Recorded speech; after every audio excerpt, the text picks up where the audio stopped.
اعوذ باللہ من الشیطان الرجیم بسم اللہ الرحمن الرحیم رب اشرح لی صدری ویسر لی امری واحلل عقدۃ من لسانی یفقہوا قولی۔ ریاض الصالحین حصہ اول، احادیث نبوی صلی اللہ علیہ وسلم۔ حضرت اسماء بنت ابی بکر صدیق رضی اللہ تعالی عنہا سے روایت ہے کہ مجھ سے رسول کریم صلی اللہ علیہ وسلم نے فرمایا، بندھن باندھ کر نہ رکھو بلکہ خرچ کرتی رہو، ورنہ اللہ تعالیٰ بھی تم پر بندھن باندھیں گے، یعنی تمہیں نہیں دیں گے۔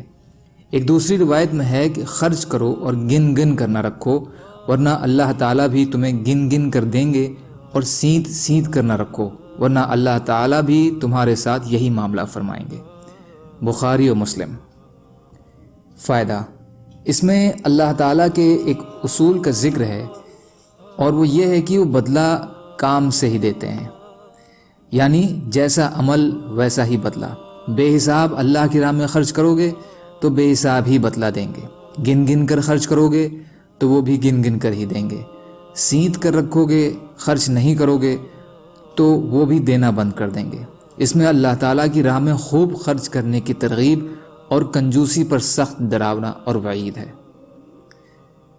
حضرت ابو ہریرہ رضی اللہ تعالی عنہ سے روایت ہے کہ انہوں نے رسول کریم صلی اللہ علیہ وسلم کو فرماتے ہوئے سنا کہ کنجوس اور خرچ کرنے والے کی مثال ایسی ہے جیسے دو آدمی ہیں، اس کے بدن پر سینے سے ہنسلی تک لوہے کی زرہیں ہیں، تو خرچ کرنے والا خرچ کرتا ہے تو وہ زرہ اس کے بدن پر فٹ بیٹھ جاتی ہے یا پوری آ جاتی ہے، یہاں تک کہ اس کے پاؤں کی انگلیوں کے پوروں کو چھپا لیتی ہے اور اس کے نشان قدم کو ظاہر نہیں ہونے دیتی۔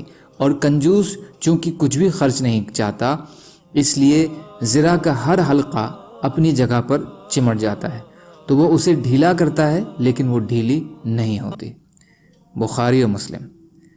جنہ کے معنی ہے زرہ، اور مطلب ہے کہ خرچ کرنے والا جب خرچ کرتا ہے تو وہ زرہ مکمل اور لمبی ہو جاتی ہے، یہاں تک کہ اس کے پیچھے سے گھسٹنے لگتی ہے اور اس کے پیروں کو اس کے چلنے کے نشان اور قدموں کو چھپا لیتی ہے۔ فائدہ، اس تشبیہ کا مطلب یہ ہے کہ صدقہ انسان کو اس طرح چھپا لیتا ہے جیسا کہ ایک پوری زرہ جو پیروں تک ہو، اس کے بدن کو یہاں تک کہ اس کے قدم اور نشان قدم کو بھی چھپا لیتی ہے۔ اس کے علاوہ اس میں صدقہ کرنے والے کے لیے خوشخبری ہے کہ اس کے مال میں برکت اور اس کی حفاظت ہوگی، اس لیے کہ صدقے سے بلائیں ٹل جاتی ہیں، جبکہ کنجوس کے لیے وعید ہے کہ پردہ پوشی کی بجائے اس کی بے پردگی ہوگی اور وہ بلاؤں کا نشانہ ہوگا۔ اور اس سے یہ بھی معلوم ہوا کہ سخی انسان جب صدقہ کرنے کا ارادہ کرتا ہے تو اس کے لیے سینہ کھل جاتا ہے اور وہ خوشی خوشی کشادہ دستی کا مظاہرہ کرتا ہے۔ اس کے برعکس جب کنجوس کے سامنے خرچ کرنے کا معاملہ آتا ہے تو اس کا سینہ تنگ ہو جاتا ہے اور وہ اپنا ہاتھ بند کر لیتا ہے۔ اس میں سخی انسان کے لیے بشارت اور کنجوس کے لیے وعید ہے۔ سبحان اللہ و بحمدہ، سبحانک اللہم و بحمدک، اشہد ان لا الہ الا انت، استغفرک و اتوب الیک۔ سبحان ربک رب العزت عما یصفون وسلام علی المرسلین والحمد للہ رب العالمین، برحمتک یا ارحم الراحمین، لا الہ الا اللہ محمد رسول اللہ۔